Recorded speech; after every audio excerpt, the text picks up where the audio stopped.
A short time ago, the United States military began major combat operations in Iran. Our objective is to defend the American people by eliminating imminent threats from the Iranian regime, a vicious group of very hard, terrible people. Its menacing activities directly endanger the United States, our troops, our bases overseas, and our allies throughout the world. For 47 years, the Iranian regime has chanted death to America and waged an unending campaign of bloodshed and mass murder, targeting the United States, our troops, and the innocent people in many, many countries. Among the regime's very first acts was to back a violent takeover of the U.S. Embassy in Tehran, holding dozens of American hostages for 444 days. In 1983, Iran's proxies carried out the Marine barracks bombing in Beirut that killed 241 American military personnel. In 2000, they knew and were probably involved with the attack on the USS Cole. Many died. Iranian forces killed and maimed hundreds of American service members in Iraq. The regime's proxies have continued to launch countless attacks against American forces stationed in the Middle East in recent years, as well as U.S. naval and commercial vessels in international shipping lanes. It's been mass terror, and we're not going to put up with it any longer. From Lebanon to Yemen and Syria to Iraq, the regime has armed, trained, and funded terrorist militias that have soaked the earth with blood and guts. And it was Iran's proxy, Hamas, that launched the monstrous October 7th attacks on Israel, slaughtering more than 1,000 innocent people, including 46 Americans, while taking 12 of our citizens hostage. It was brutal, something like the world has never seen before. Iran is the world's #1 state sponsor of terror and just recently killed tens of thousands of its own citizens on the street as they protested. It has always been the policy of the United States, in particular my administration, that this terrorist regime can never have a nuclear weapon. I'll say it again, they can never have a nuclear weapon. That is why in Operation Midnight Hammer last June, we obliterated the regime's nuclear program at Fordow, Natanz, and Isfahan. After that attack, we warned them never to resume their malicious pursuit of nuclear weapons, and we sought repeatedly to make a deal. We tried. They wanted to do it. They didn't want to do it. Again, they wanted to do it. They didn't want to do it. They didn't know what was happening. They just wanted to practice evil.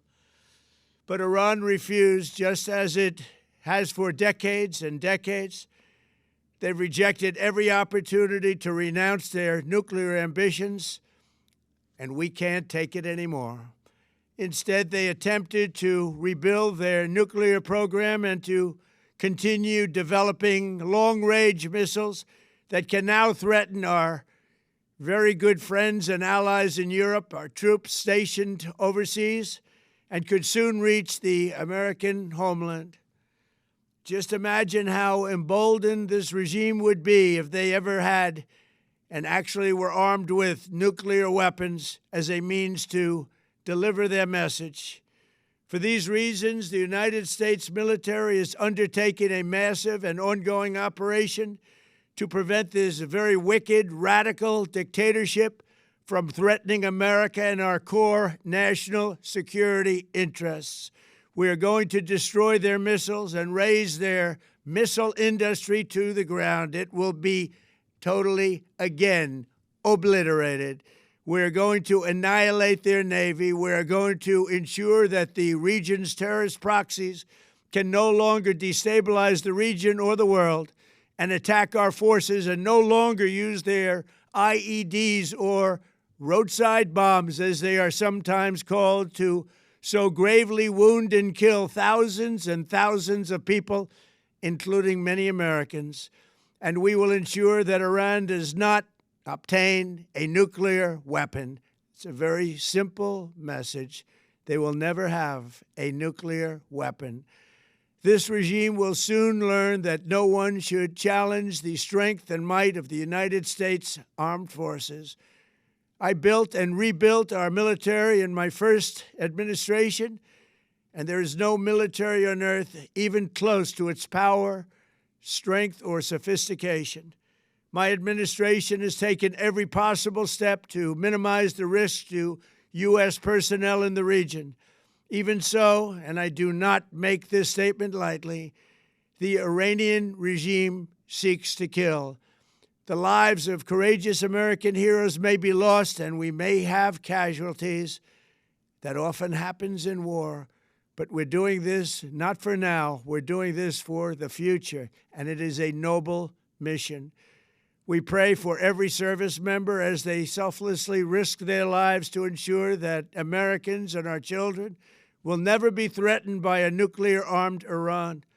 We ask God to protect all of our heroes in harm's way, and we trust that, with His help, the men and women of the armed forces will prevail. We have the greatest in the world, and they will prevail. To the members of the Islamic Revolutionary Guard, the armed forces, and all of the police, I say tonight that you must lay down your weapons and have complete immunity, or, in the alternative, face certain death.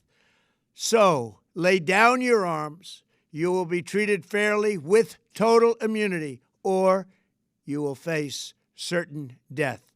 Finally, to the great, proud people of Iran, I say tonight that the hour of your freedom is at hand.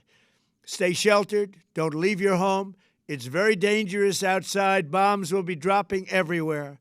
When we are finished, take over your government. It will be yours to take.